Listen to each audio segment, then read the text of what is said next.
ennast tangi hüppateks. Nüüd tõb nüüd.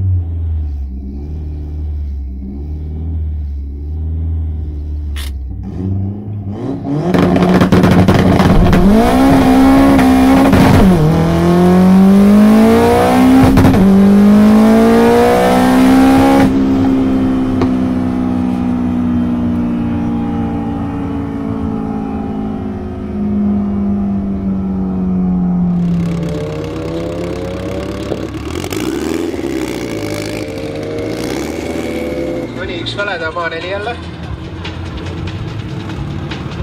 Juba nägime rajal seda. 7 sõitis. 7 on ta sõitnud. Vaatame, kas parandab aega. Anton Ellervee. Ja Jana Valvik.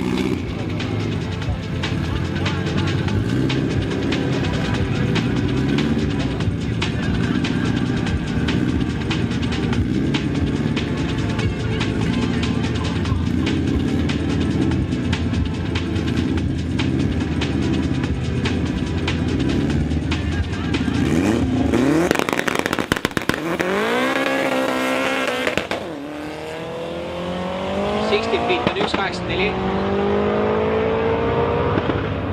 ja 7.89 natukene halvem.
Nii.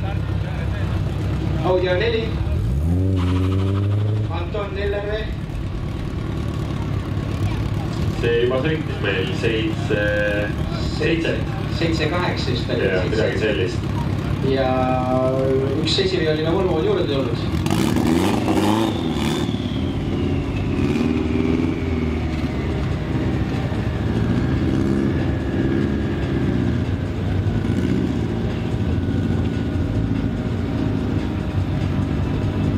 Risto Lainest on tema nimi. Arvutis kahjuks ei löö välja, aga nimistus... Hiljem.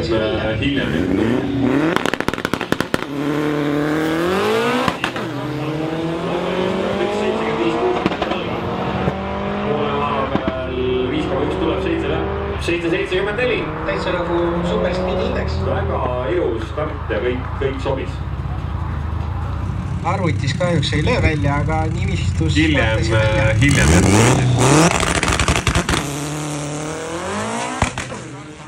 Väga ilus start, 1.75.60 jalga.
Hellenberg Luis vasakul rajal ja Anton Hellenberg paremal rajal.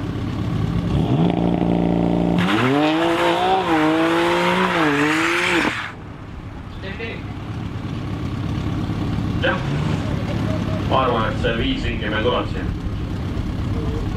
Aga eks meil öeldakse, kui meil ajasõidud läbi on, aga paneb 5 ringi on paistud teha, sest kell on vähe, ilm on ilus. Tehnika seisab ju, olgem ausad, peaaegu 100% koos, ainult Siibert tegi väikse jõksu siin sisse. Jah, ilmataadil andsime veid lanke maksu ja täna... Oh, tead, see oli juba harjunud sellega. Et ma täna valgusin jätsin.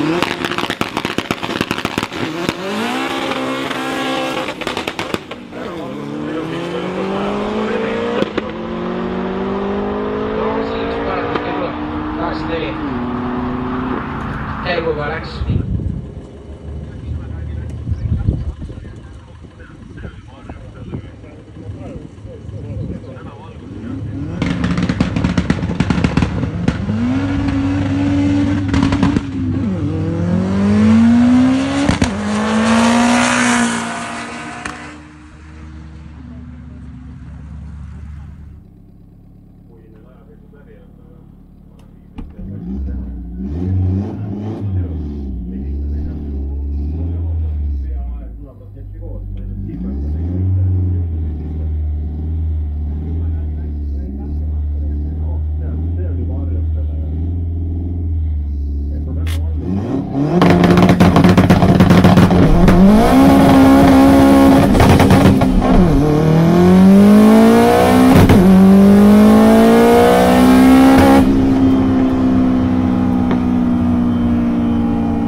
Jana Pallik, Anton Hellervee. Anton sõitis meil ka ju tublit aega.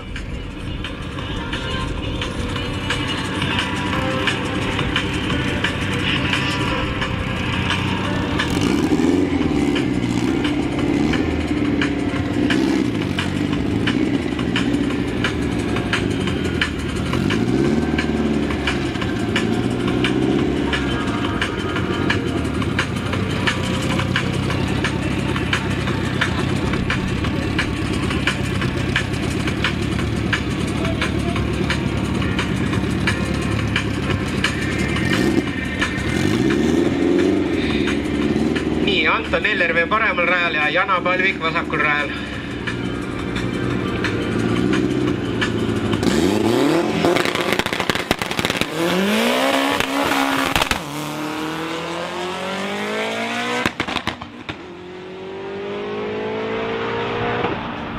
Seitse 9. Pole küll päeva parindat, kuid siiski väga hea tulemus.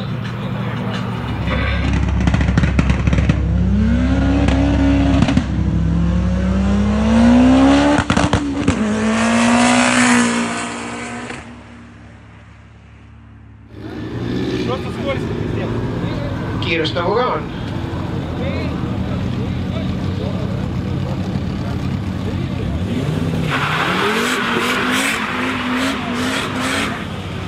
Joel Tamm vasak rada ja Anton Hellervee parem rada.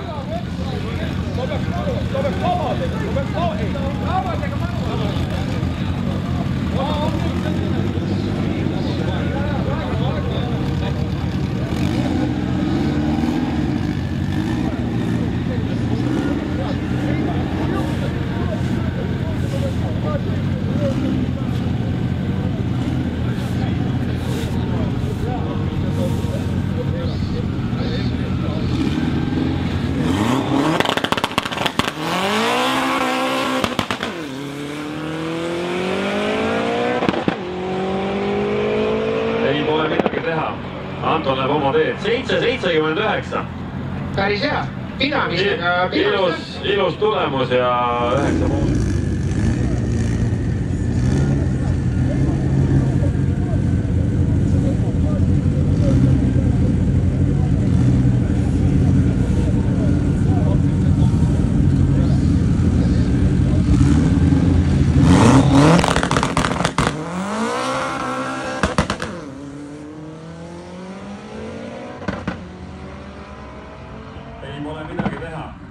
Jaanson läheb oma teed 7.79.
Я сниму сам, блядь, пиздец, конечно.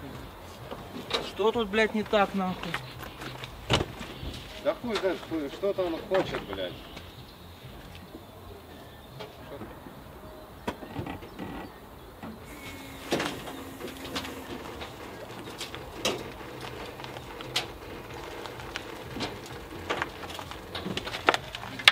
Все, да? Еще.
Друзья, привет всем!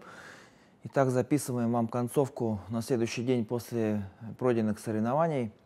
Напомню, данное мероприятие было 1/8, то есть 201 метр.